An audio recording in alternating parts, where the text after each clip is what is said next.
We're breaking down Latinx representation in Hollywood. Get ready to blast off into the world of entertainment with Pop Culture Planet.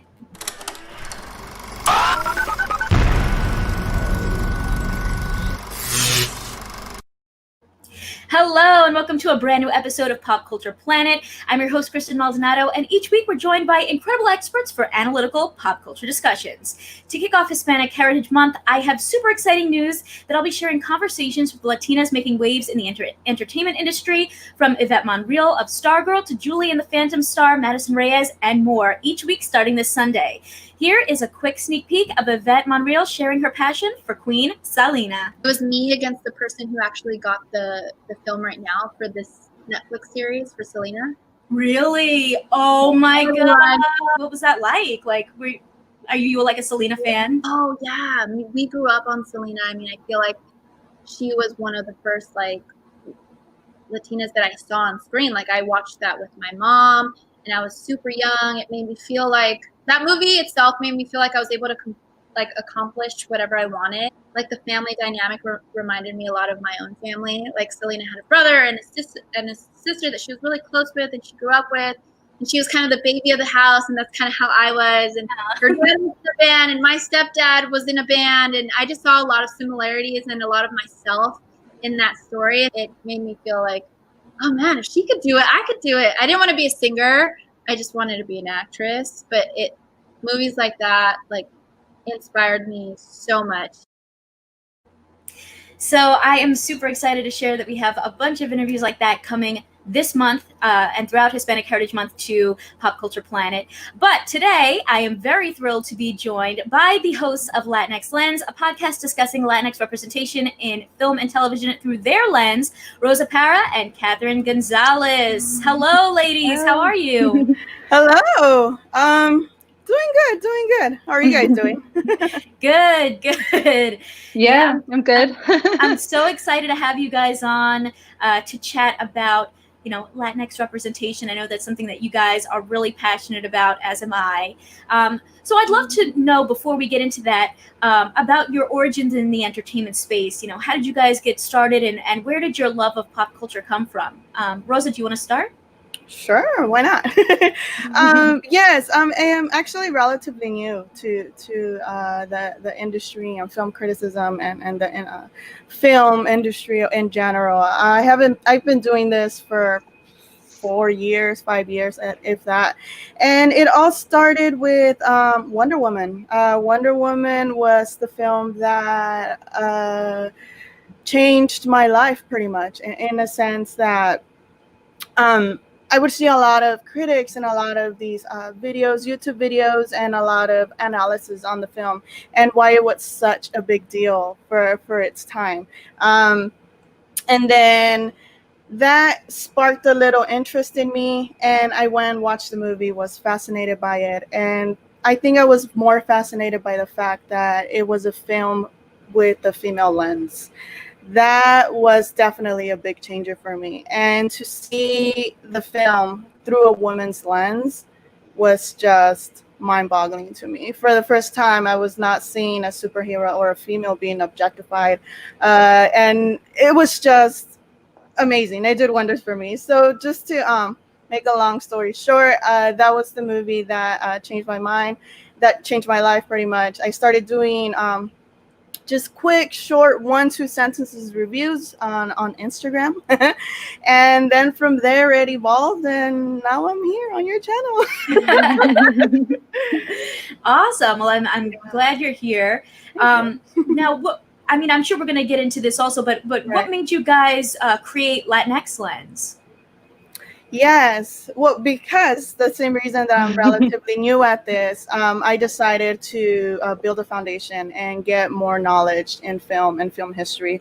So at the moment, I'm working on my degree, film degree, and I was taking a course, Gender and Race in American film. And then for week 4, we were supposed to learn about Latinos, Hispanics, contribution, and into the film industry.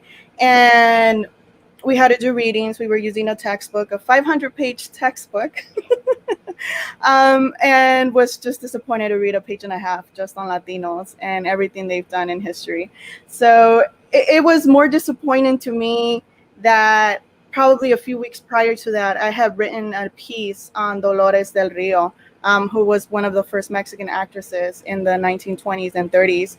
And I probably wrote more about her than this book had on for a whole community, just in film history. And so from there, I was just disappointed, and I just tweeted out if anybody'd be interested in listening, or anybody would be interested about Latinos and Hispanics and our contributions to the industry. And I was very lucky to have Kat be one of the first to reply and say, you know what, if you're doing this, I'd love to contribute.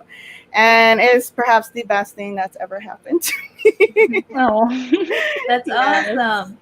Wow. Yeah. Now, what about you, Kat? How did you get started? Yeah, I had two older brothers growing up, so we used to watch a lot of movies, and a lot of those movies were the 80s, 90s action flicks. So I always loved the explosions, all that stuff. And I kind of started loving film then, just because we didn't really go a lot different places. I grew up in the Rio Grande Valley, which is a region in South Texas, in a small town called Mercedes.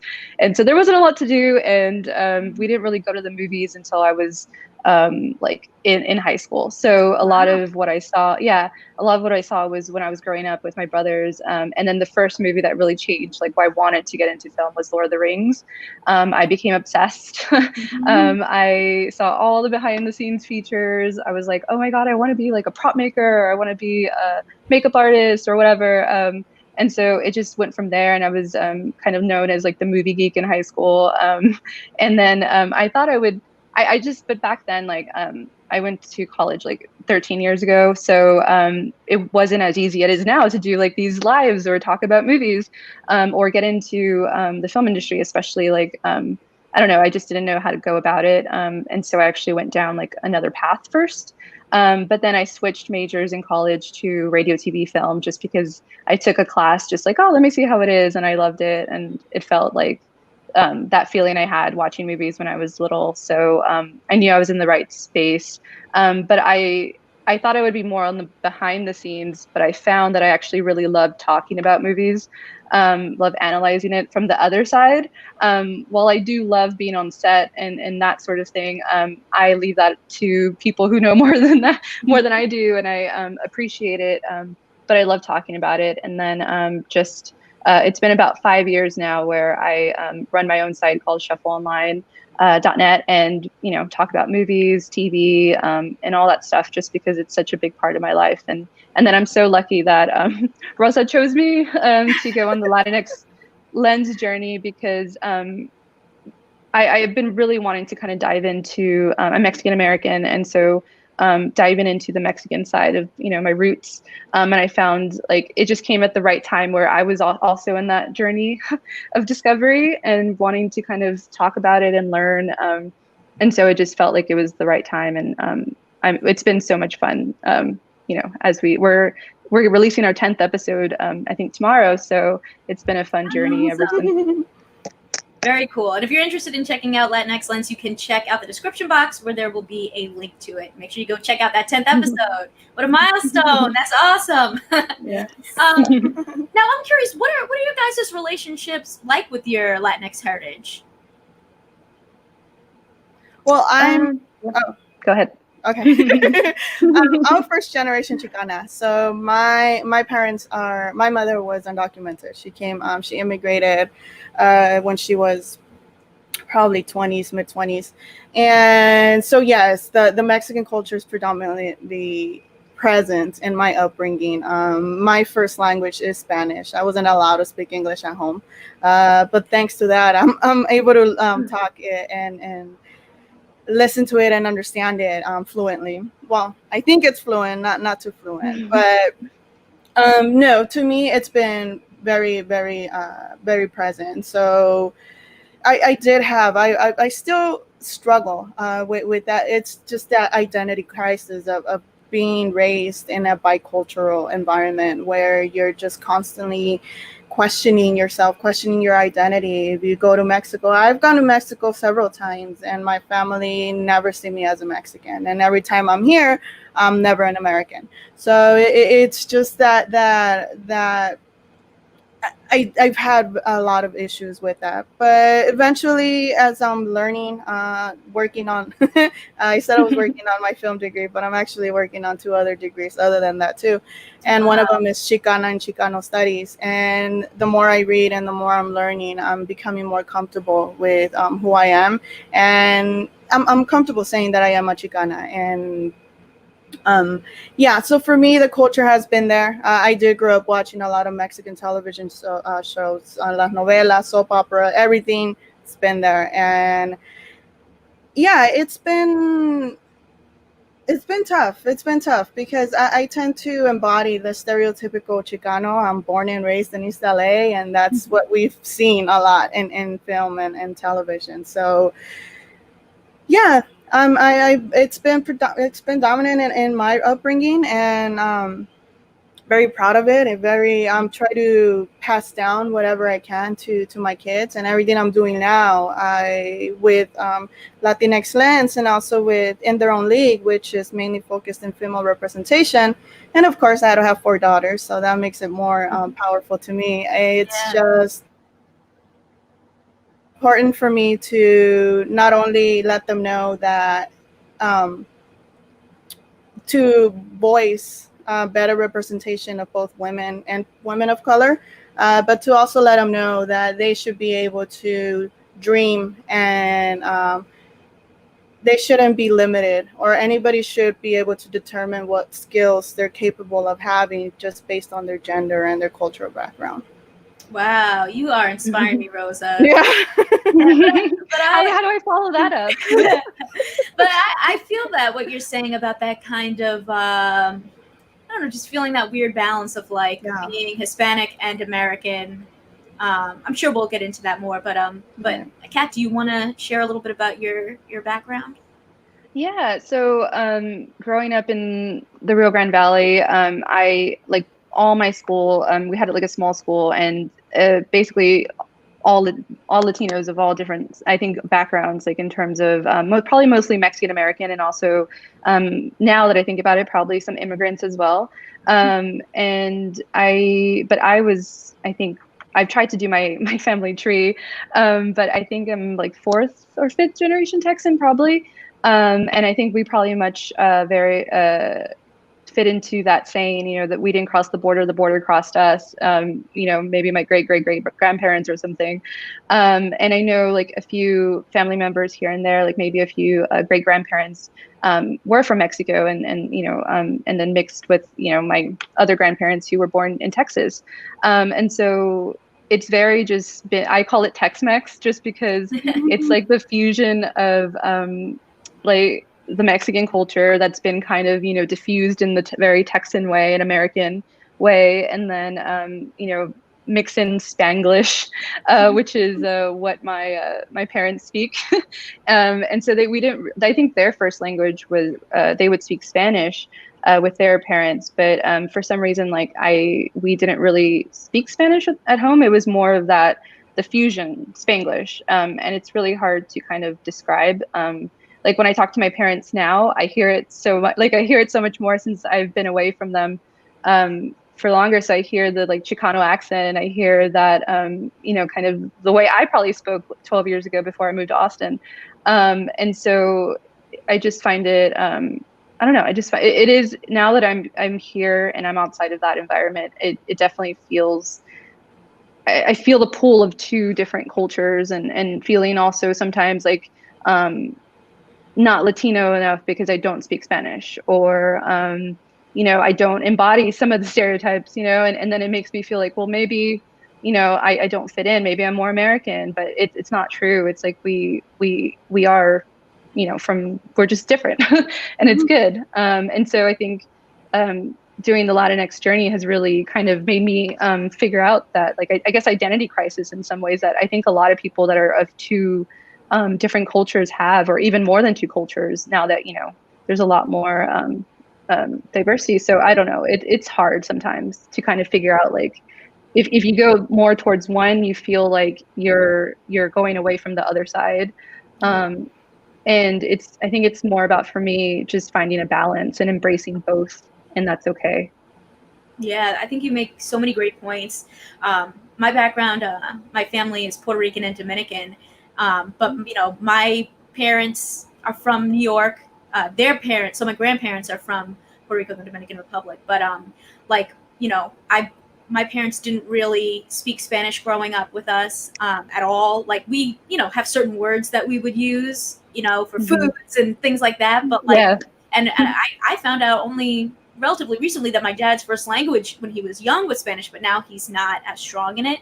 But it's so interesting to see that, sometimes, we pass down certain things and sometimes we don't. And I don't know, maybe they, wanted to make sure that we wouldn't have any troubles,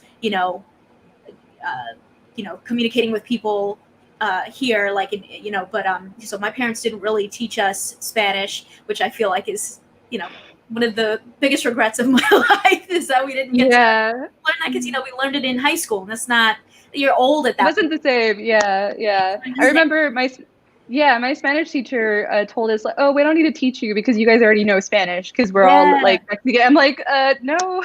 Yeah, and I don't know it. Yeah, and I grew up in a really non-diverse neighborhood. So but yeah, I remember going to sign up for a language class for school, and I wanted to take French, and they were like, you should just take Spanish because it'll be easy for you. And I was like, oh, okay, I guess. But the beginning stuff isn't hard, but as you get, as you keep going, it gets harder. And I would say my Spanish is not the strongest, but then I think you kind of, like you guys mentioned, kind of fall into that category of not feeling Spanish enough, not feeling American enough, not feeling like in this weird middle place. And honestly, I think that's how a lot of Hispanic people feel. It's really interesting that we all kind of feel the same way, and we all have our own different backgrounds, and some of us can speak the language, some of us can't, and but we all still feel the same exact way, which is I just think, as you guys said, it's just embracing who you are and learning more. And I'm so glad to have you guys on here so we can talk even more about Hispanic representation and Latinx representation. Now, I'm curious, do you guys have a memory of the first time you saw a Latinx character on screen, or even just one that you related to and how that kind of made you feel? I don't know if you want to start, Rosa. Yes. Well, I think the first time I've ever seen myself represented in film was, in Stand and Deliver. Because, well, of course, film takes place in East LA, and it's a movie that, of course, Garfield High School, I had to attend Garfield High School. So it's part of our upbringing. It's just one of the very few films that represents us positively, sort of say.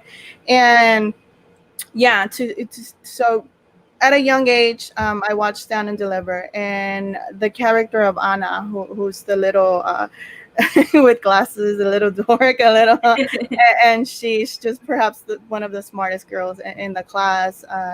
I was able to identify with her a lot, and just that movie itself in general, it's very influential for me in every sense since I was young, and then even at my later years, even going to college and taking calculus, I would watch Stand and Deliver at least 2 to 3 times a week while taking calculus, just so it can just get motivated, and it helps. I mean, it worked for me. So but I think for me it would be Stand and Deliver. It's just I believe it's one of the very few films that accurately represents the East LA community in general. Wow. I have to check out that movie. I don't think I've seen it. Oh, really? Yeah. What about you, Kat? Yeah, sort of going off the same from the little intro that you played. It was Selena, because it's kind of sad though, because that's probably the most representative of a Texas Mexican American experience that I ever saw. So I guess I got spoiled when I was little. I just remember they mentioned she grew up in Corpus Christi, which is 2 hours away from where I'm from, and they go to Brownsville, which is in the Rio Grande Valley, and they all these sort of things that were just so familiar. and like San Antonio and all that. And then just talk like also Edward James Olmos, who like reminds me of my dad and like had the same glasses that he did. So it always just felt so like homey. And also, although it is a tragic story with Selena, who was murdered, but every time I see that movie, except for the end, it always just makes me so happy because it's just like showing a little bit of I actually yesterday I was listening to the Hano music because my dad used to play it outside, like when I was growing up, and just drink some beers outside with blasting the Hano music, and that was what Selena played, and she made it in like the male dominated industry and made it to the mainstream. And yeah, I think it really highlights just like a little specific part of like how I grew up. And I just remember thinking like, wow, this is really, I guess I didn't really understand it when I was little, like how it was representing me. But now that I look back, I'm like, wow, like it was really pivotal, I think, in like seeing myself on screen.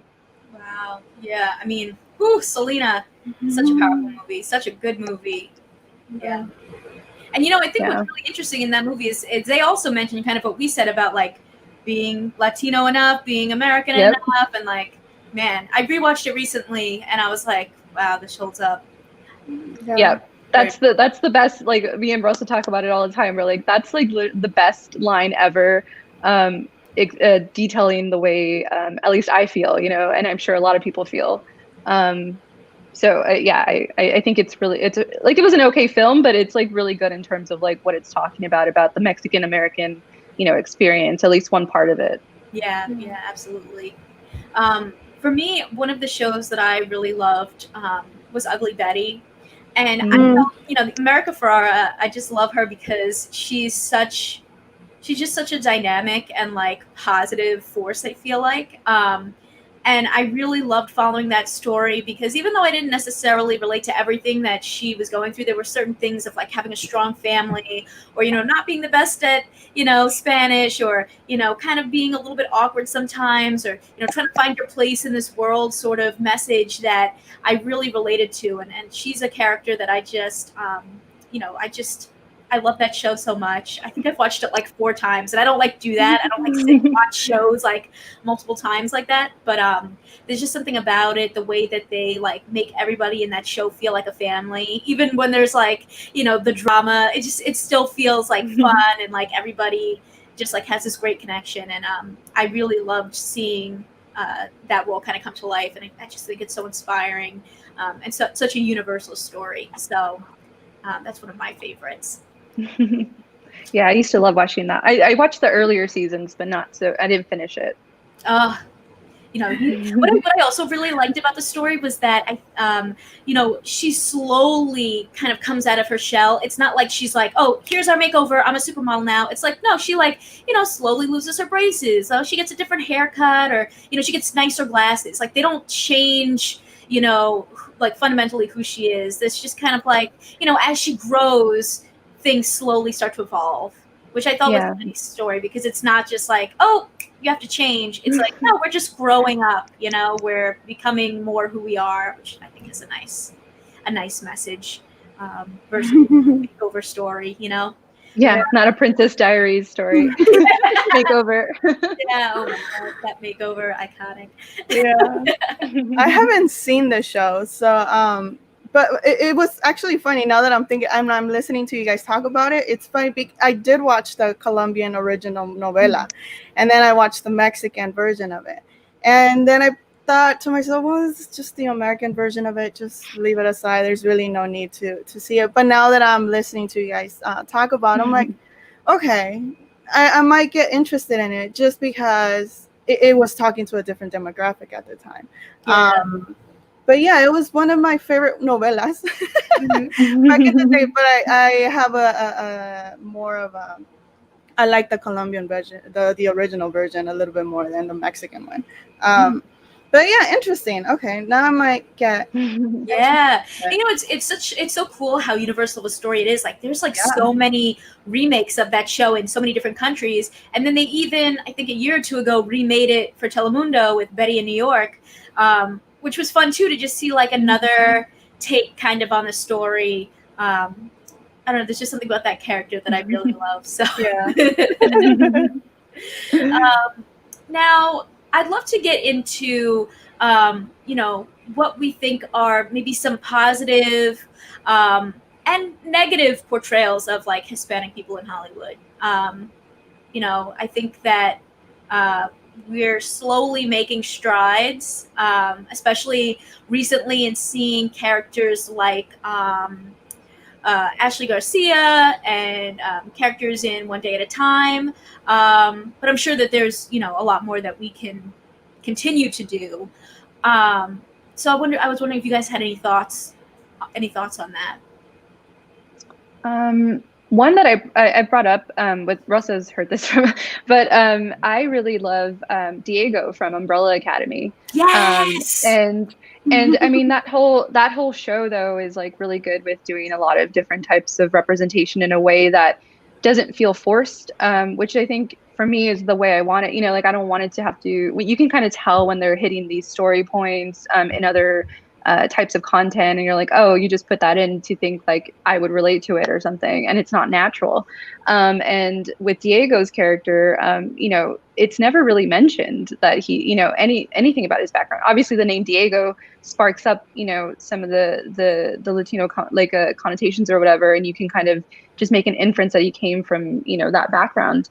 But in terms of like the way he's accepted with his other siblings, like it's never really brought up, and he is just a really cool, complex character who's going through his own sort of, issues with his dad and like feeling abandoned and having to, do all these sort of things to feel accepted. And so, I don't know, for me, that is like the representation that I hope continues, just where, yes, it can be where it can be mentioned, like the background and all that, which there is plenty of that do that, but I don't know. I just love Diego's story because his main focus is not that he is Latino. It's just that he has a other side to him. He has these complexities, and he just happens to be, Latino. So that's what I love about that character. As a recent example. Yeah, that's a great point. I love Diego, and I think a great example of being there was something that Gabriel Iglesias, the comedian, always said. He's one of my favorite comedians, but something about like, I'm not a Latino comedian. I'm a comedian who happens to be Latino. Yeah. And I think there is a differentiator there, which is important to know. So that it's not, you're not feeling, so you're like accepting your culture and everything, but you're not feeling like limited. Like I can only be in this one box. Yeah. What I found funny about that too is in the second season. Sorry, guys, spoilers. But. They're back in Texas in Dallas, and it's actually Klaus's character who is like, I want tacos, and he mentions like menudo, and I'm like, oh, menudo, and it would have been really bad, obviously, if they would have had Diego saying those things, and the fact that it was Klaus, another character who's just embracing being in Texas and taking in the really good food, because we do have really good tacos and menudo. So I found that was really cool, and like the different sort of like representation and how they didn't stoop to probably if it had been 10 years ago, they would have probably had Diego saying those lines, saying that he wants tacos and all that sort of thing. So I found that really like a very like step forward, I guess, in like the sort of representation that I want to see in terms of like Latinx in TV and film. Great points. Let me bring up really quick this comment from Geekly Goods. Hey, Leo, thanks so much for joining us. He says, Umbrella Academy is so good in representation of people of color and LGBTQ communities, and Allison's story this season hit home several times. Yeah, definitely. Yeah. And also comment from James. Sup, James? Says, never thought about that. That's so cool in terms of what you were saying about Diego. So, awesome. Nice. Yeah. What about you, Rosa? Yeah, for me, the more I've had, the more I've been able to talk, especially with Kat, about stereotypes and everything we've been seeing in film and just discussing it and analyzing, I've come to realize that I don't have a big of an issue with people portraying stereotypical, what would be considered stereotypical roles. And I think this came when we were talking about the documentary of Danny Trejo. especially when they're asking him if he doesn't mind being typecast as the inmate or as the bad guy. And he's like, no, why? That's who I am. I was an inmate. And it's gotten me to think, like, true, if you go to prisons, yeah, there is a lot of minority groups in there. And it to me, what's bothering me more, it's not having enough representation of what the Latinx umbrella term tends to embody. So here I'm going to bring up, it's going to be a dumb movie, I understand, but you'll see where I'm going with this. Dora, the recent film of the live action Dora film. I want more representation of indigenous cultures in film. What they did with the Inca representation in this movie, and I know it's a kids film, and I know it's aimed towards kids, but how they portrayed them, and just giving these little nuggets of what that civilization actually did, and how smart they were, and how just all these amazing facts about the civilization that we don't tend to learn about in school.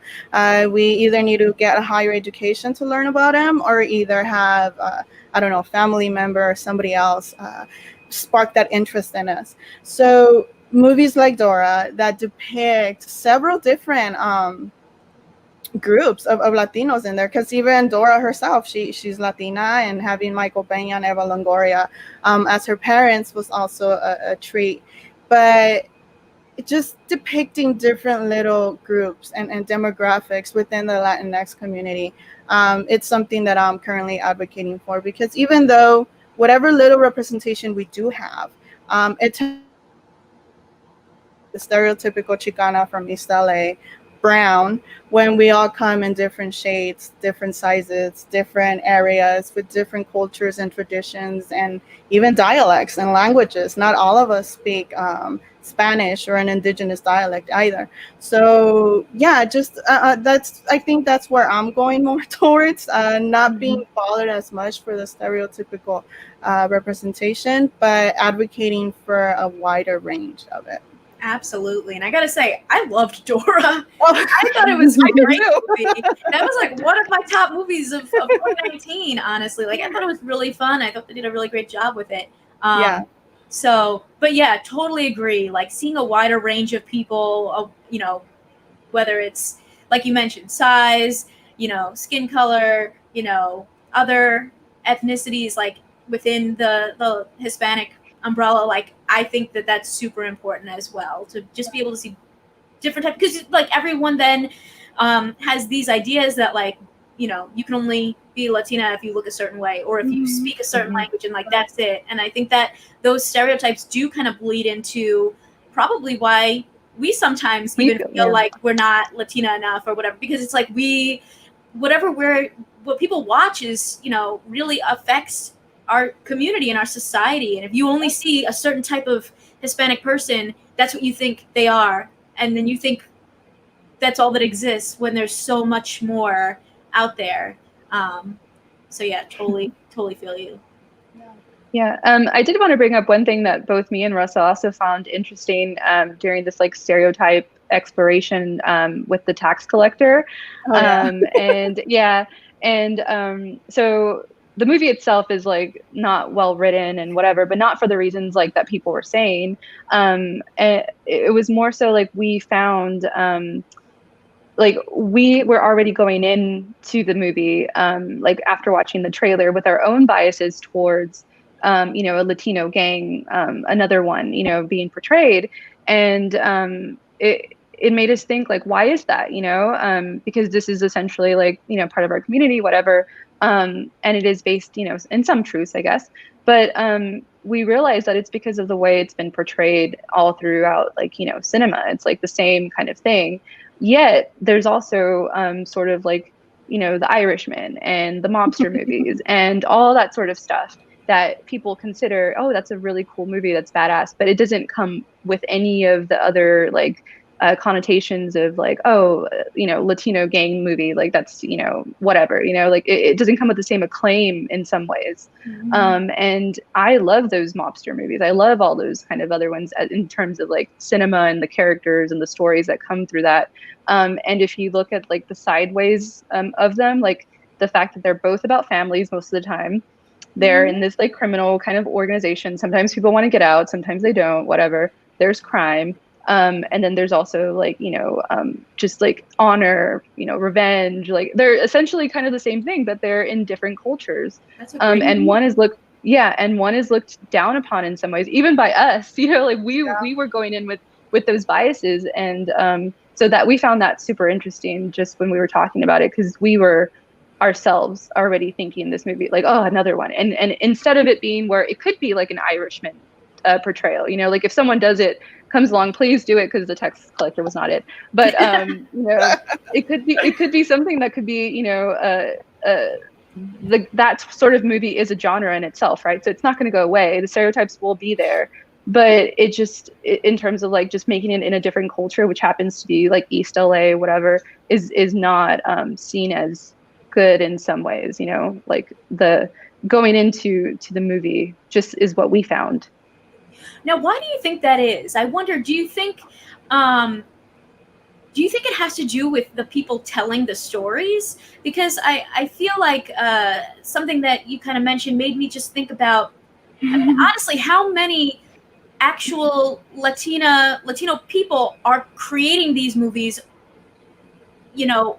or is it a lot of like the same kind of white guys that we see in Hollywood making these films and kind of using these stereotypes and things that they just kind of, assume our cultures are like, like, do you think it has to do with like how they're written, or do you think it has to do with just like stereotypes upon Hispanic people in general that we feel this? Because that's a great point that you mentioned about these films are kind of the same. It's just a different group of people. Yeah, I mean, I think it's a combination of both. In the tax collectors thing, it was written by David Ayer, who is white, but he grew up in LA. Like I think part of his life, he grew up and he really loves the Chicana culture. So actually, like we found that it actually had some good nuggets of the culture that hasn't been portrayed in other films. And so to us, like that, or for me at least, it wasn't. I wasn't upset about that. And I think he actually made that character who's the main character in that film we usually see like a machismo kind of Latino guy, and he was not that. I think the character was David, I don't know, but like he was kind of showcasing a different side, in that sense. So I think he made the women in that movie like really badass. They were the villains. They were the one of them was like the sidekick or the head of security for the other gangster guy. So in other movies that never happens. Or rarely happens. So to me, it actually had some good kind of strides in it, but the script was not the best.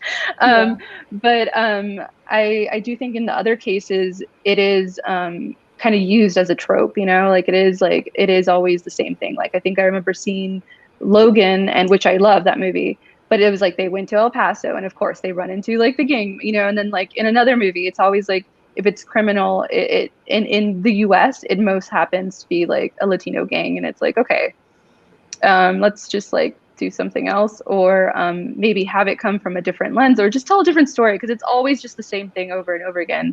And like Rosa said, I'm not opposed to stereotype, representation or whatever. I think stereotypes are based in truth, right? But in terms of film and TV, if you're doing the same thing over and over again, it's just the audience itself is going to be tired of like the fact that you are not creative enough to do something else or come from a different perspective, which is where I think the different sort of lenses come in if someone else is telling the story. Yeah, I think you just hit it right there, Kat. What previous films, whenever you have a gang or where you have the villain, for the most part, they're Mexican or they're Mexican Americans or they're East LA gangs. If you can name me a film where you have an Irish gang or where you have a mobster as the villain, that's not about the mobster villain itself. then probably we may be talking about different scenario. But other than that, I think, yeah, we were both mind blown when we suddenly realized it, because I had just watched Goodfellas and I texted Kat that I wasn't particularly fond of it because of the way it was treating women. So then she says, well, it's part of the mob culture and blah, blah, blah. I'm like, okay, I see what you mean. And then I just texted her saying, well, it's kind of the similar culture with Latino. We tend to be machismo, but for us, it's always thrown to our face. It's always thrown to us that or reviews of our films, they always say it's misogynistic and it's blah, blah, blah, and so on and so forth. But for other films that are Scorsese directed, it's cool. It's okay. Although I have noticed the trend lately that a lot of people are coming up with how female representation is being in those films. But other than that, I think a lot has to do with how our culture has been represented for all these years. Yeah. And I think we are starting to see some changes. I think especially there's been a kind of a rise in like the smart Afro-Latina.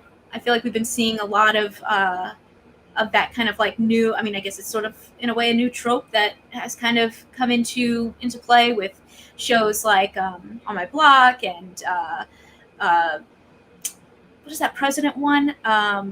The Diary of a Future President and Ashley Garcia.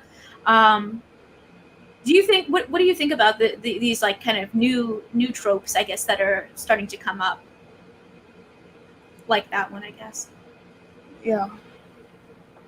I think that some of those, unfortunately for me, I tend to be more of like a drama, sci-fi type thing, and those are not necessarily hitting like my like first interest, I guess, because they're kind of, always like when there is like Latinx representation with around a family, it's always like in a comedic sense. It's always like in that sitcom type style, which, I grew up watching those, but I think I've just gravitated towards different things now as an adult, especially with all the streaming. And so for me, those don't hit as much. And I tend to, unfortunately, like not watch them as soon as they come out. Although I did watch One Day at a Time when we were doing an episode, and I was like, oh, I should have been watching this. So sometimes my own bias is like, I need to get over it and just like, dive in, because you never know. Sometimes they're what you think a show is not going to be what it is, right? And so I don't know. I think it's definitely now turning into like it seems like it's a new format, right? Like, oh, Latina, it's going to be this kind of quirky kind of thing, and all this that sort of thing, which is, I think, okay, but I don't know. I hope they kind of go off into the different stories as well, because it seems like they're trying to hit this one spot that they think people want, which I don't even know who wants that, but and then it's sort of that thing where if that's the only representation that's on screen, I feel guilty that I don't watch those, and it makes me feel kind of like a bad, I guess, supporter in some ways. But it's like, if they're only making it in this one genre type thing, like, I mean, we also need it in other different types of genre, because it's not fair that we only get this one little lane of what they think, we're wanting or what people want. And then like, it gets canceled, like they've been, canceling those shows. So it's just so, I don't know. It's like a lot of different things. Yeah, what do you guys think about, like, there have been a lot of like Latino-led shows that have been canceled lately. Do you think that it's because, people are creating stories and not really giving people the diverse stories that we want to see with these characters, or do you think people just don't want to see Latino-led stories? I think it's a lot of it has to do with the marketing. Not a lot of people are aware that all of these shows are happening in the first place, unless someone talks about it and they have a large enough platform to bring awareness to it. Other than that, they're nobody's going to see them, and they're just going to get canceled. And also, I think a lot does have to do with the fact that they aren't diverse enough, in the sense that everything takes place in East LA. And this is coming from someone who's from East LA. Don't get me wrong, I love I just caught up with Gentefied, and I love it, I adore it, and it hits home for me as well. So it's not a bad thing, but not everybody is from East LA. You know, we're sitting here, and I'm the only one from East LA, and there's more stories out there to be told. And I think a lot. Also, I think another thing about it is that there's a lot of content out there. So much content that a lot of people don't want to get boxed in as well, in the sense that you shouldn't be automatically asking me what do I think of Gentefied, and just automatically assume that I'm watching all these shows just because I'm a Latina, which is completely fair. I understand that argument.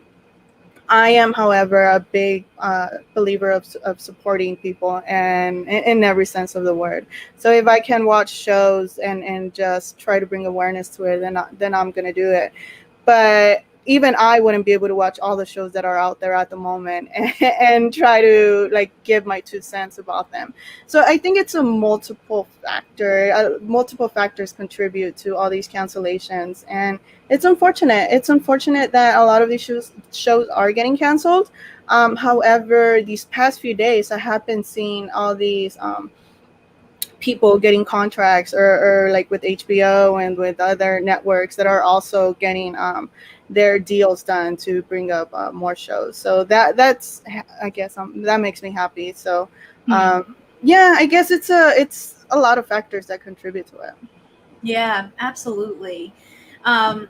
It's so interesting to hear you guys' perspectives, because I do think that, you know, there are some times where there's shows like the ones I mentioned to you where I'm like, oh, well, you know, we're getting representation. And it's like, yeah, but it is such a small, like, repeated, like the same types of things over and over and over again.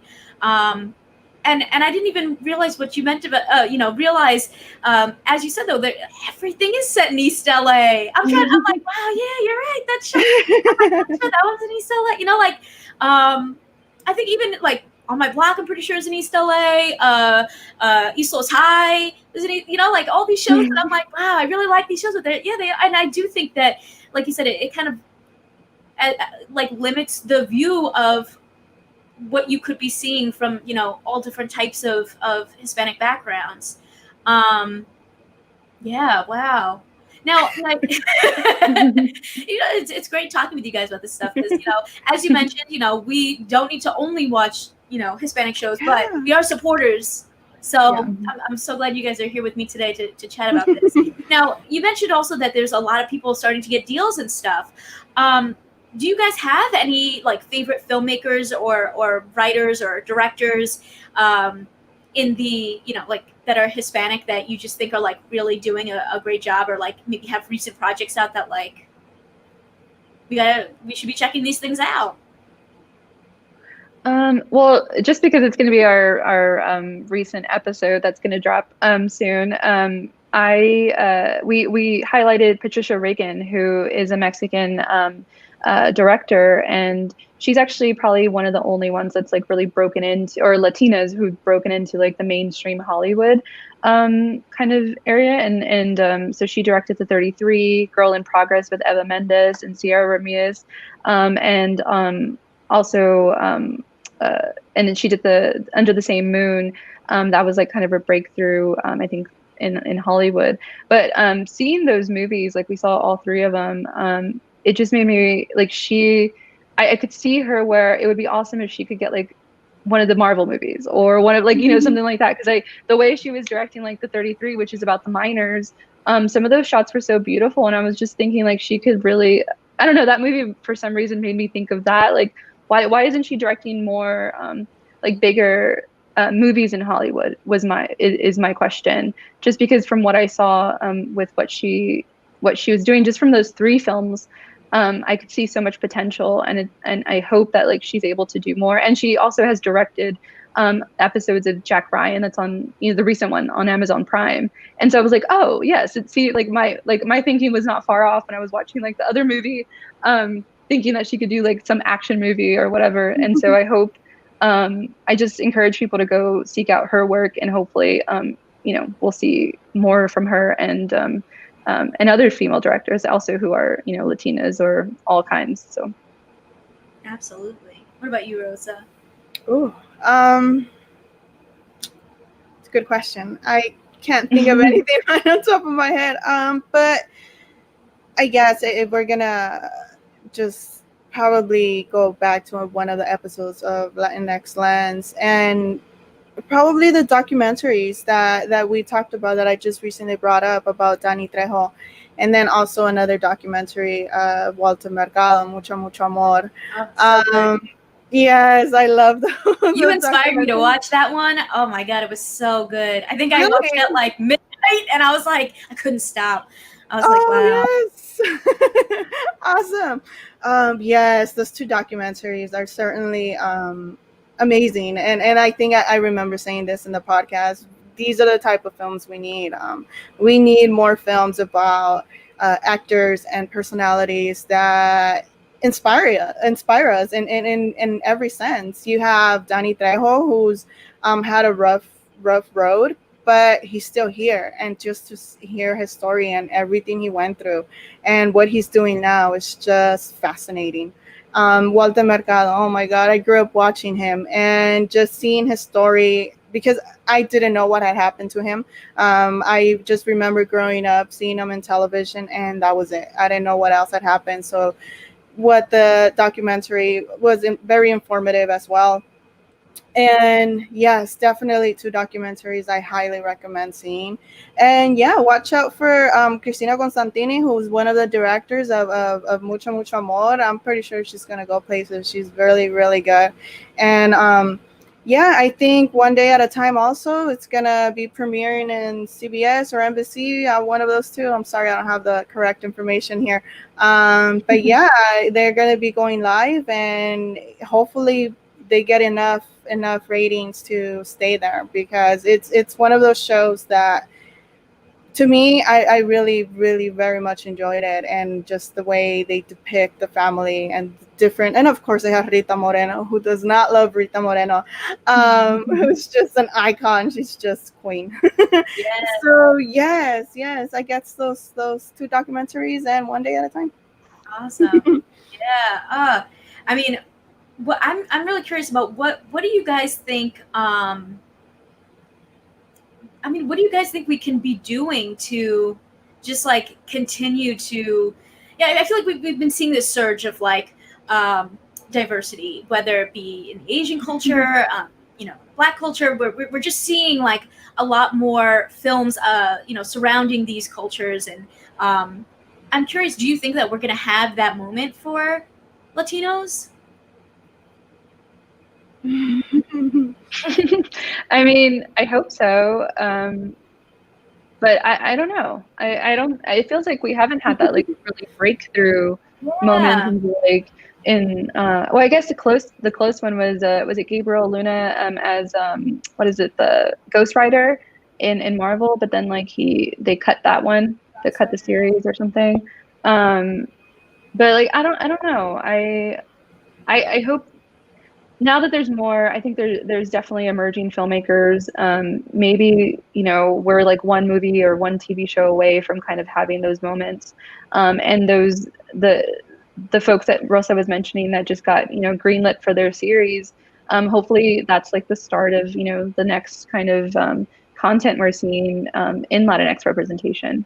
But it's kind of really hard to say, especially since so many of them are getting canceled. It's like, oh, you're going to get a series, but then is it going to continue on? But I remain hopeful. I think there's a lot of good strides. And I would say in what we can do, I mean, even for me, like this is a new journey. I didn't necessarily seek out, you know, films that like about Mexican Americans. You know, I gravitate towards what I gravitate towards, and like you said, I just happen to be, you know, Mexican American. I don't have to go and watch all those movies, but I feel like it is important now that, you know, we've done 10 episodes, where I've seen a lot of movies that I hadn't even seen before that are, you know, older than me and in the same decades as like other movies that I've seen that are just more Hollywood. And they have been just as good. And it makes me sad that they weren't in my kind of, I guess, they didn't come my way when I was growing up. And I think that's because they just weren't being highlighted by what people thought was important. So that's what makes me feel like maybe doing what we're doing is good, just kind of seeking out. It was surprising to know that there is actually a lot of films that have been made, you know, in with Latinx representation, and it just hasn't started recently. There is like, we do a Latinx recommends on our film, which is like from films from like 1950s and and earlier, like 1930s through 60s, whatever. And there have been so many, you know, there's like representations, whether they're stereotyped or not is like, you know, what we examine, but we have been there, you know, and I think for me it was important. It's been important, just as a viewer who was asking for representation, to know what actually has come before, because it seems like there's not a lot, but maybe we just also haven't. You need to seek it out too, which is what I'm learning. Absolutely. What about you, Rosa? Just like I think it's really hard to say. It looks like we might be with everything that's going on and diversity, inclusion, and everything that's been happening lately. But I don't know. It's hard to say either yes or no.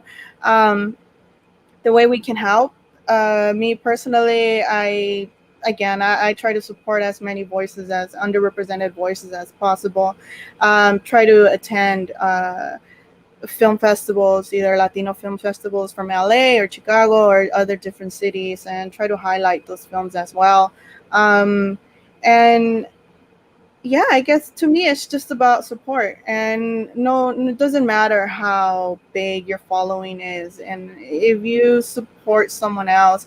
I'm where I am right now because I had support from other people. Other people were generous enough to lend me their platform and give my opinions and so on and so forth, and that's why I'm here. So I think support is the big thing. And just going off of that, why do you think representation, especially in the Latinx community, is so important? Oh man, it's important because film and television, although we as grown-ups know that it's not real, it's fiction, and we shouldn't take it as literally. A 5-year-old will not understand that. A 7-year-old will not understand that. My 7-year-old often asks me, "Oh, is that real? Oh, did she die? Or oh, did she do this?" They don't understand that. So at that age, the brain is still developing. And yes, these films, these television shows do influence our biases. They do influence how we view the world. They influence how we view certain people. So every time I tell somebody I'm a Chicana, the first thing that comes out of their mouth is, "Oh, are you a gangster? Are you a chola?" Or they just start talking to me with the gangster slang, because that's all they've seen on film. So yes, it's important because little kids, little girls, well, in my case, little brown girls, should be able to see themselves on film and not grow up with the idea that their family or people they know or people from our background are only bad people, because not all of us are. Granted, yes, there are bad people. I'm not saying there isn't. But if that's the only thing that's being depicted, then that's how they're going to grow up thinking of. And of course, it's going to affect their self-esteem. It's going to affect their confidence. And at the end of the day, they're not going to think they're going to be able to achieve whatever goals they have in mind. Great point. Yeah. What about you, Kat? Yeah, I've been thinking about this a lot. So like, it's still in progress too, because I'm thinking, like, you know, we have a podcast on Latinx representation. I'm like, but why is it so important? Because you know, I wouldn't really think about it before, because I was just like, well, I am who I am, and everything that I do is sort of represent, you know, like every accomplishment, everything is kind of making strides. Why do I have to like explicitly talk about it? Why do I have to see somebody on screen to feel, you know, like that ambition or whatever? But what I've come to realize is that I, you know, like I was talking about, like all the action movies I used to see growing up, or any of the other movies, like I never would look at the, you know, those guys or whatever and think like, I can't do that. I was like, I'm going to be, you know, the hero or whatever. And the thing is though, that we're always having to make those like leaps, right? And how cool would it be to have like just varying sorts of heroes that everyone could think as, you know, like that it could be just accepted as universal. That would be like the ultimate goal, I think, because like Rosa said, I used to believe that movies were real. So it always struck me too, since I grew up mostly with you know, surrounded by people who were like me. I would see in my own life, you know, doctors who were like me, you know, teachers, everything. But then I was like, why do I have like sometimes feeling other or whatever? And it was like, oh, it's because the movies and TV I was watching didn't reflect my real life. And not that it has to be exactly the same way, but just having some of that, I think, can also just you know, help.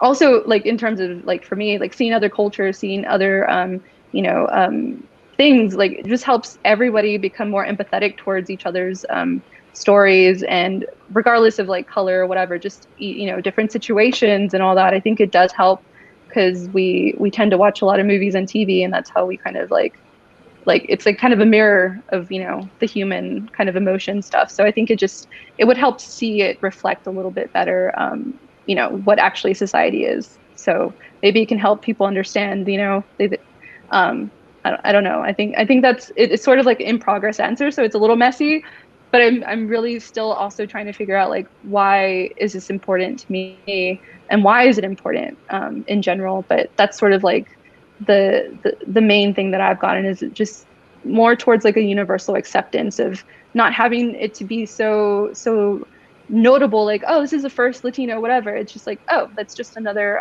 Marvel superhero, cool. You know, and focusing on the story instead of like what he or she looks like, is, I think, should be the goal. Absolutely, yeah. I think what you said was really fascinating about how you were seeing shows and movies that didn't reflect your kind of society around you, like the people around you, seeing, you know, doctors and teachers and, you know, people that were like you in your life. Because I feel like sometimes, I'm not sure exactly how to word this, but I feel like there's people that feel like the worlds that we're seeing in film, where it is only, you know, white people, is the authentic experience, and that, you know, for you, for a lot of us, but especially as what you just said, like that wasn't your experience. Your experience is seeing, you know, people of your similar background, and so I just find it interesting that a lot of times we're kind of separated into like sort of like white and everyone else, when really like there's so many people in the world. Why are we separated like that, that you have to be watching something and feel like, oh, why do I feel like weird about this, when like I just think there's some people that don't realize that like the world is bigger than, you know, than just one type of person. And so when people are talking about like kind of like forced diversity, or like you know, why does everything need to be diverse, it's like, because the world is diverse. Like you only want one type of person in the world to be seen ever, and you know, that I just don't comprehend that. I don't know why, like I just don't get it, when like there's so many different types of people in the world. And I agree with you guys that like I think, you know, pop culture and like film and television, you know, while there's fictional stories that we learn or that we watch, you know, even crazy sci-fi stories, there are like roots of like being grounded in reality, and that's what makes a story able to like connect with people, because of like that authenticity of like, yeah, you could be following a story about aliens, but like, you know, maybe that story is grounded in something that like people experience, so that you can like have that emotional connection to the story. So, you know, I think it's so important for our art to reflect life. And yeah, sometimes it's an escapism thing, but also like the best stories have like these deeper messages that like really connect to you and connect to like your real life in some kind of way.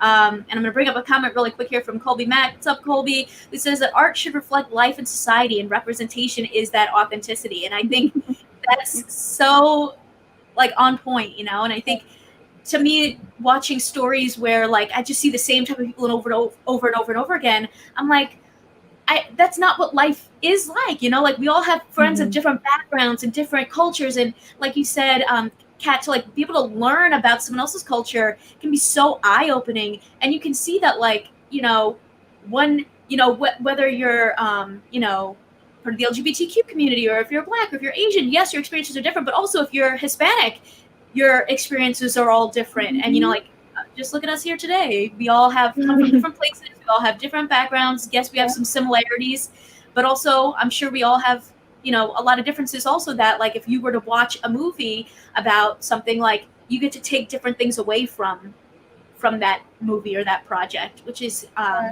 really interesting to see, you know. And I think you guys make so many great points just about how you need to be, you know, accepting of all types of backgrounds. Right, yeah. As I ramble. So I'm going to start wrapping up, and then we can, you know, I'll outro, and we'll answer a couple of questions that have come in or comments that have come in. But before I do that, do you guys have any like final thoughts on Latinx representation, and, you know, maybe what you can do to be good allies or different things like that? I mean, I think that's a loaded question that's continuing to like be ongoing in my own life as well. Like, my husband is Colombian, and so he also brings to light like some differences, even in that sense of like growing up, you know, in South America, and then like my experience is like American, Mexican, you know, it's like completely different. And so he's taught me a lot in terms of like thinking also outside, you know, and being open to learning about all different like types of cultures, and just like in terms of like, I mean that by like not thinking that your experience or feeling like you're not being represented, imagine like all the other people like that they feel that too. And so I think sometimes we're always just thinking about ourselves. So I think sometimes it's good to kind of also just read up on a bunch of different other experiences from people. I think, you know, and then, like I said, seeking out content that you normally wouldn't seek out, because you might learn something, you know. That's like kind of the best, sometimes the best watches or something that I just pop, like I'm like, okay, let me try it out. And then I'm like, oh my God, I've learned something new. So that's how I'm trying to be, I guess, better in that sense. Is I don't know, as much as we're talking about Latinx representation, like I'm one little part of one experience, and I don't represent all of the Latinx community. And that's what me and Rosa talk about all the time. We're like, we're not speaking for everybody, we're speaking from our experience. And so you have to be open to hearing other people's experiences. And yeah, I think also just support, just support, you know, content creators, and just talk to people too. Like talking to you, like I've learned so much already too, you know. And so I think not staying in your same bubble too. I remember going to college, I sought out the, you know, the Hispanic groups and Latino groups, and it's like, oh, I didn't, that's okay, because you want to feel familiar, but also you also have to grow and learn from other experiences too that are not your own. Because I think that's the part, if you stay separated, we're never going to like come together. So I think, I don't know, all of that. Hopefully that made sense. Very true. Very true. What about you, Rosa? Oh man, last thoughts. What can I say? Just support, I guess. Support underrepresented voices, just like Catherine said. Not only ours, but other voices within the Latinx community, and even outside of the community as well. And back to what you were saying about these movies just being a single narrative, pretty much through a single lens. probably also advocate for representation behind the camera, behind that lens, because those are the people that are going to be telling our stories. We're going to be seeing ourselves or seeing stories through their lens, which I think is very, very important. And yeah, just support screenwriters and just directors, producers. And I try, it's not easy, but I do try to watch smaller films that are from Latinx content creators, and just give them my thoughts on it, and hopefully other people can view their films and so on and so forth. But again, I'm a big person of supporting others, so I guess that's where I'll leave it. Yeah, absolutely. Well, I know we always all appreciate your positive support, Rosa. You're such a bright, shining light in the entertainment community. But yeah, you guys made so many great points, and 100%, 1,000,000% agree with the not just supporting on screen, but behind the scenes and criticism, kind of in like all aspects. The more diverse voices you can have, the more you can have like a more authentic story being told in all forms. So awesome. So thank you guys so much for joining me. You'll be able to find all the information and links to Pop Culture Planet and our guests below. But if you want to follow Rosa and Kat, do you guys want to share where they can find you? Kat, do you want to go first? Yeah, you can find me on Twitter and Instagram at thingscatloves, and also on my website, Twitter and Instagram at Shuffle Online. Awesome. And Rosa? Yes, I'm on every social media platform at Rosa's Reviews. Awesome. And if you guys are interested in following the podcast, you can follow me pretty much everywhere at Kmaldo, or the show at Pop Culture Planet Podcast on Instagram. If you have any comments or questions or things you want to throw in, do that now. And you can catch new episodes of the show every Thursday at 6:30 p.m. EST. If you watch the live video version of Pop Culture Planet on my channel, youtube.com/Kmaldo, you'll be able to join in on the conversation in real time and stick around for the Q&A at the end of the show that's not in the audio podcast. Episodes will also be available on all of your favorite podcast listening platforms, Spotify, Apple Podcasts, and more. And if you enjoy the episodes, consider subscribing so you know when a new one is posted. Rate and review this podcast and share it with your fellow pop culture lovers. Thanks for listening. It's been a blast, and I'll talk to you next week. All right, so let's go back a little bit and address some quick comments and questions. So we have a comment here from Leo, who's this is going back to Rosa when you were telling your experience and how you got started. He was saying, "Wow, Rosa, what an experience! Thank you for sharing that." I agree, Rosa. You still inspired me. I feel inspired still right now. Yeah, She's so inspiring. Yes, and your daughters are so lucky to have a mom who's so passionate. Yeah, that's awesome.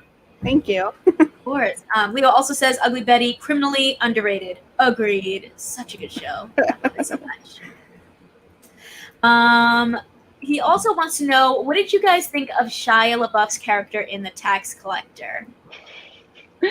I'm sure we have a lot of thoughts on that. I know there was a lot of criticism about his character, I think, from the trailer. I mean, in one way, it was marketing, right? Like, he's the bigger draw. So it seemed like he was going to be the main character. But, I mean, it's Shia. He's earned that, So I wasn't upset about it. I think his character was okay. I think it was he was a little odd, though. I expected him to be a little bit more, like, intimidating, given, like, what they were doing. And so I actually had issues with that, like, not being more menacing. And I think if he had been more of like a Danny Trejo in Desperado, where he didn't talk and he was just kind of like the presence, maybe it could have been a little bit more better for the story, because both of them were kind of like, I couldn't believe that they were actually doing what they were doing. They didn't seem like believable. And then also for in terms of like representation, there are a lot of, non-Latinos mixed in with Latino communities. That's a real thing. And so we actually saw it in some of the other movies that we did, like in Edward James Olmos and American Me and Zoot Suit. Like, there are sometimes, like, those were white characters, but like there are people who grow up in the community and they become part of it. And that's not like them trying to be, appropriating things. Like, they are of that culture, in that sense. whether it's the Latino community or whoever, like, you know, insert other people in other communities where I'm sure that's happened, not just with, you know, white and Latino communities. I think that happens a lot. And it says more to the representation that we've had, that it can seem like that's not true. And I think that's like one part of like the education part of like, no, that actually is part of society, you know? Yeah. So I think that's what like we felt about that. Well, I felt about that character. I don't know. What about you, Rosa? No, I feel the same way. I didn't mind his character. Yeah, the trailer was very misleading, misrepresented. But again, it's a marketing tactic. Yeah, no, I had no issues. I just had the issues with the way he was written, which was really bad. And like Kat said, he was not intimidated whatsoever. So it's more of a script issue than him portraying that character. Yeah. Okay. Cool. Okay. Good to know. Good to know. Geekly Goods also says, please give us one more season of On My Block. I hope. I really hope. I feel like there's no way they can end it where it ended. It needs to continue. It was not a dream. That's what I believe. I don't know if you guys watch On My Block. Nope. No, I haven't yet. Sorry. It's about young kids growing up in like young Black and Hispanic kids growing up in East LA or South Central. Maybe South, I forget. Not that far. And but what I actually really enjoy about that show is that like they are dealing with like gang culture, but also it's sort of like a coming of age, like kind of like these goofy group of friends like as they're growing up. So like, you know, the first season, one of the characters has like a Goonies story where he's going on like a treasure hunt, you know, and it's just like I haven't really seen you know, people of color on adventures like that, so it was really fun. Yeah. But then of course they do mix it in with like the realities of like what it's like living in like this area that has gang culture and stuff. But the way that they balance it is like it's actually a really fun and funny show. And then there's some serious moments where you're like, oh my gosh, wow. The way they handled PTSD was like crazy. Yeah, they did a really good job. Nice. So I love that show. And then got Kobe Mack saying, where's the New Yorican representation on screen? What do you guys think? It got moved to next summer within the Heights. Yeah, here he is again. In the Heights. I know. Oh, there it is. I don't want to wait till next summer. I'm so excited for In the Heights. Yes, me too. I've been excited since I first saw that trailer, and every now and then I just watch the trailer, and it gets me every single time, just to feel some kind of comfort. But yes, no, I'm anxiously waiting for it. Yeah. Yeah, you know, it's so funny because sorry, go ahead. Oh no, go. Oh, I was just gonna say this has been like the year of Lin-Manuel Miranda with like his documentary about like his Freestyle Supreme and with Hamilton, and he was in the Mucho Amor documentary. Like and imagine if he had In the Heights too. Like I feel like he would have like had total domination of the world. Yeah, I guess they had to be like next year. Yeah, he's so talented, man. Wow, I'm so excited for In the Heights. Anthony Ramos. Ooh. Oh yes. Yeah. Let's see what else we have here. Colby also says, isn't it interesting how much Latinx influenced content is created on TikTok, Instagram, and YouTube, but it seems like that creativity doesn't affect Hollywood? Do you guys feel like that's true? Because I didn't really necessarily notice that, but I don't know if you guys feel like that there's been like a big influx of Latinx people in like the social space. That's like I'm too old for that. Or I don't know. I don't do TikTok. I mean, I'm on Instagram, but I don't go down like the video sort of thing. And then, well, I forgot the other one he mentioned, but so I wouldn't be the person to like, I wouldn't be the person to like speak on that. But when we like yesterday, I was talking about like the Tejano music that we were going down, and I was asked, my husband was here, and he was like showing me like, hey, listen to this like Colombian thing or whatever, and he was like, oh yeah, that person is like huge, and I was just like, oh, well, I've never heard of him. It's like there's like a whole like Latinx community outside of the U.S. as well that it's like huge. So sometimes I think we forget about that, and I think Hollywood forgets about that too. So maybe it doesn't seem far fetched. Yeah. I gotta say I have noticed, at least on my social feeds, like specifically on Twitter, it's just seeing a lot more people supporting. But I think it's just because I'm following you guys and other people that, I'm starting to like immerse myself more in the culture, like, which is so much fun to, just be able to see, like, like I said, I watched Mucho Mucho More because you recommended it, Rosa, and it was great. And, it just makes me wish that I was like I said, I grew up in a very non-diverse area. And I feel like, like stuff like that, I wish that I like got to embrace things like that more, but it kind of is like, I'm like, I missed out on it, and so now, like, being able to watch something like that, I'm like, oh wow, that guy was such a positive, warm light. Like, I wish that I watched that when I was growing up or something, but at least we're learning about it now, so yeah. Yeah. Okay, we got another one from Colby saying there has to be more initiatives engineered early in schools to inspire those young creatives. Totally. Yeah. I agree. And also, because for me, a lot of it too was like economic as well. Like I wanted to do special effects or like visual effects, but back then it was like super. I don't even know how you would have done it, but it was super expensive, like to go to those schools and things. And I feel like a lot of the gatekeeping is also because of like access and opportunities. It's not equal. It's like who can afford it in some ways. And I know that was a big kind of deterrent for me, because after college I couldn't pursue, working free paid jobs because I had to, I didn't have, I had to make money. So I think that was also a big thing in like getting into the entertainment industry is that like the access and opportunities. It's not that easy. Great point. Very true. Yeah, I think the same can be applied even to film criticism. To be honest, I'm only able to do this because of my primary job. I work lab scientist. So having that like stable income and being able to afford going to the movie theaters and spending all this time and being able to do this for free. Freelancing isn't easy. It's especially if you depend on it. If you're like economically dependent on your writing and your criticism towards films, it's not easy. So yes, I think economically speaking, financially, money has a lot to do with it. If it has that much of an impact in film criticism itself, I can't even imagine what it does with filmmaking and everything else. That's a great point. Yeah. I mean, like, I still work a full-time job. This is what I do for fun, because I enjoy doing it. Yeah, me too.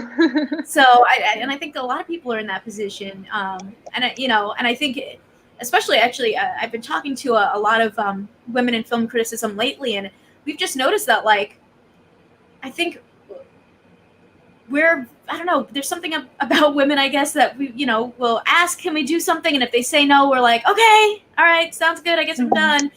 But a lot of men in criticism, they keep knocking on the door.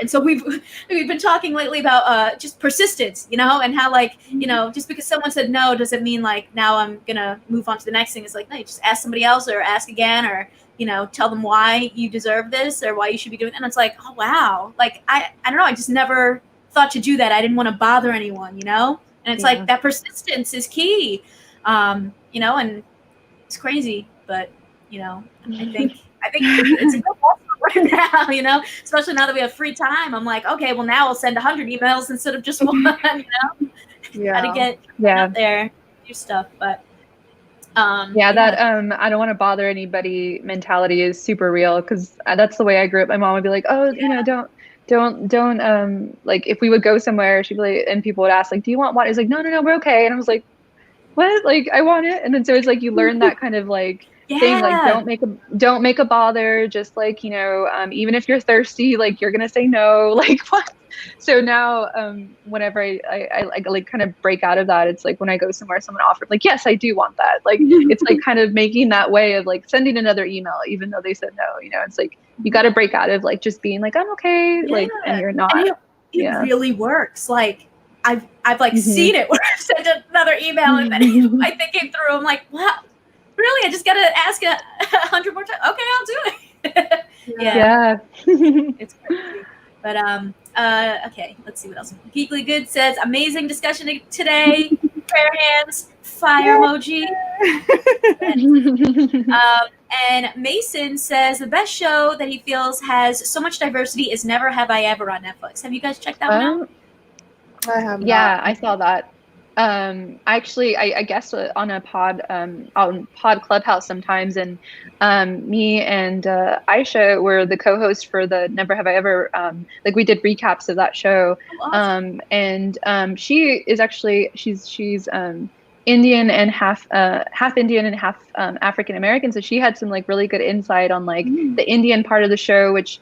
Or you know, because the main character Devi is also dealing with two cultures. She's very American, but she's also, you know, has like the Indian background, sort of like, you know, the Mexican American type thing. So I actually related a lot to that show because it had that same sort of like identity crisis. And I don't know. I think it also did a lot of like cool things in terms of like the representation. Like her interest was like Paxton, who's like, I don't know, Japanese American, you know, like it was just like breaking a lot of grounds in terms of that, but in a way that didn't feel forced. You know, it was just, it is what it is. And it kind of, I think that's why I loved it so much. But it also showed me, like it showed a little bit of like the Indian culture as well, which I had no idea about. And like would tell me like, oh yeah, I remember that from like my grandparent. And I was like, oh, like that was awesome. And that's sort of the thing I was telling you about or talking about earlier, in terms of like watching those shows, and I learned something else, you know, like you learn insight to a different culture. And to me, it was new. To her, it was familiar, but you know, that was interesting. Yeah. After that show, I ended up, or not directly after, but like around that time, I ended up watching Indian Matchmaking also on Netflix, which was really fascinating.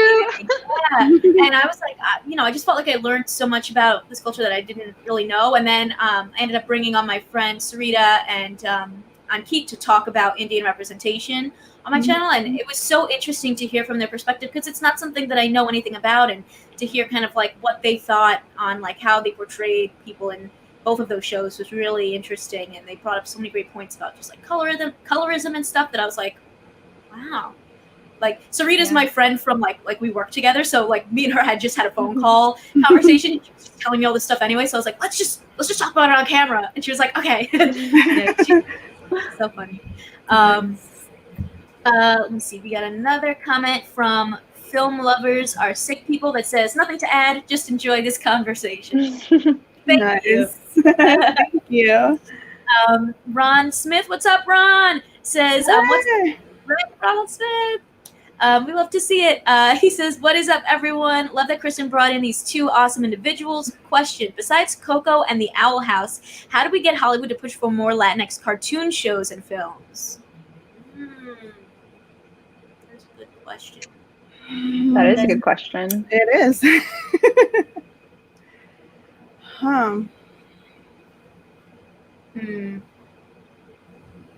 I don't know. I know. I'm not specialized in that area, so I don't know. But I think it probably applies the same thing that we've been talking about, like with just regular film as well. Like I think it's just opportunities, giving people opportunities that normally don't. I guess I don't know. I think access is a big part of it. I think, and maybe like you said, persistence too sometimes. But it's so hard to tell like how it really works. Like in order to like, I don't know, like behind the scenes type thing, you know, like I've never tried to push a story to get made. So I don't really know how much of it is like luck, how much of it is like people just being kind of like, oh no, we don't want to hear that story. How much of it like, you know, whatever. So yeah, I don't know. I can't answer that question as well. Yeah. I mean, the only thing I can think of is supporting what you already enjoy, you know? So if you liked Coco and you like the Owl House, you know, posting about it, telling other people to check it out. But yeah, I'm not really sure. But I mean, I would love to see more Hispanic representation in animation. You know, I think when you have shows that do representation well, like it just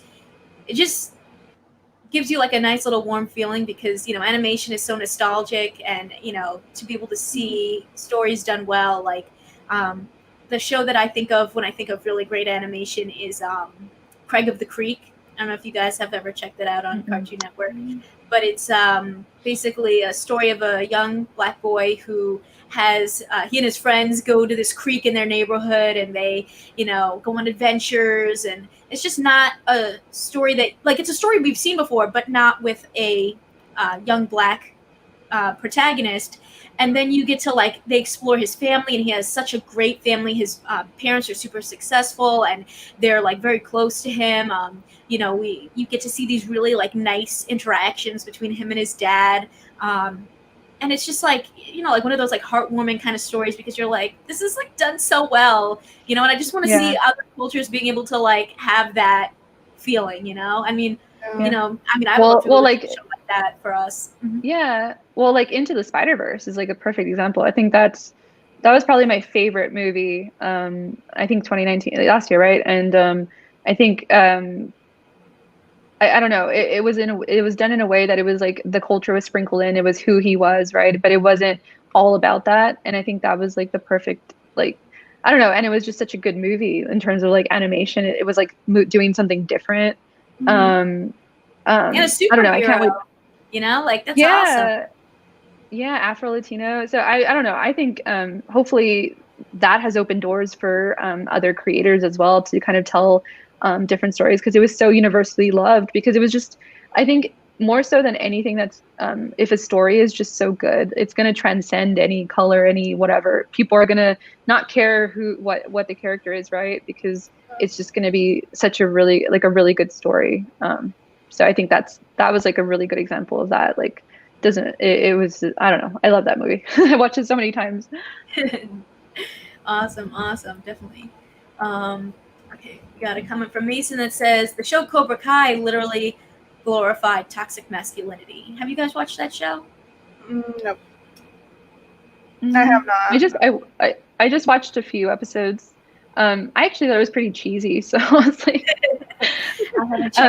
but those are like the 80s movies, because I can see maybe from the first two episodes, it was just keeping that like 80s mentality of like what was masculine, because the character who's grown up, who's now like in his 50s, uses like some references like that are not in 2020 or 2018 lingo or whatever.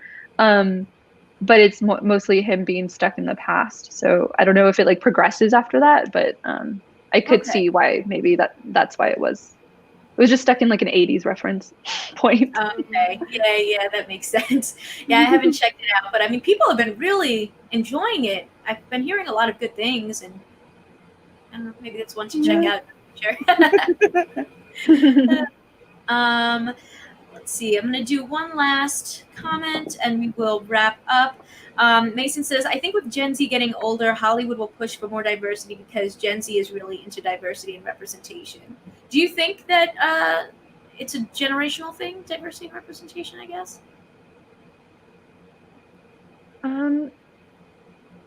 I don't know. I think it just progresses every generation, maybe. I don't even know. I actually am curious because I want to ask my mom, like, because she was my first like movie buddy, and we wouldn't really talk about like that sort of like representation. We would just go watch movies and talk about, you know, whatever about it. But I'm curious to know like what she thinks, because if it mattered to her, or if she didn't really need that representation on screen. But I think also just in terms more so than like also like Latino representation, also seeing women in different types of roles has been really nice. Like Rosa said, like with Wonder Woman and like a lot of other content that's coming out. It's just nice seeing a variety of women and not having to be in like one box. So maybe that's why maybe we're just like all fed up and we're just like, we're not going to take that anymore. Because the thing that gets me all the time is like when people are running in like wearing the worst outfits, where it's like, I would want to be comfortable if I'm like in an action movie. Like what the hell? Like, I don't know. Like what movie was it where was it Captain Marvel where she like passed the person a ponytail. I was like, yes, I definitely want that to happen for me. It's always so perfect. I'm like, I'm like, that never happens. Like, that's not real. That's like that's definitely like a guy's fantasy of like, you would be like wearing whatever. It's like, no, it's bun life for forever. Yes, bun life. Awesome. Any thoughts, Rosa? No, I just think that a lot also has to do with the Hollywood bigs and who's running Hollywood pretty much. Otherwise, the Oscars wouldn't have made the decision they made with the diversity inclusion thing. So I think it will, little by little, progress. But as long as Hollywood still maintains the way it is, I don't see any change. A lot of changes coming soon. I mean, from the big studios, which produce majority of the big budget films anyway. But yeah, other than that, nothing else. Awesome. Well, thank you guys so much. And thank you to everyone that left comments and questions. We really appreciate it. We're going to wrap up. So thank you so much for watching. Bye.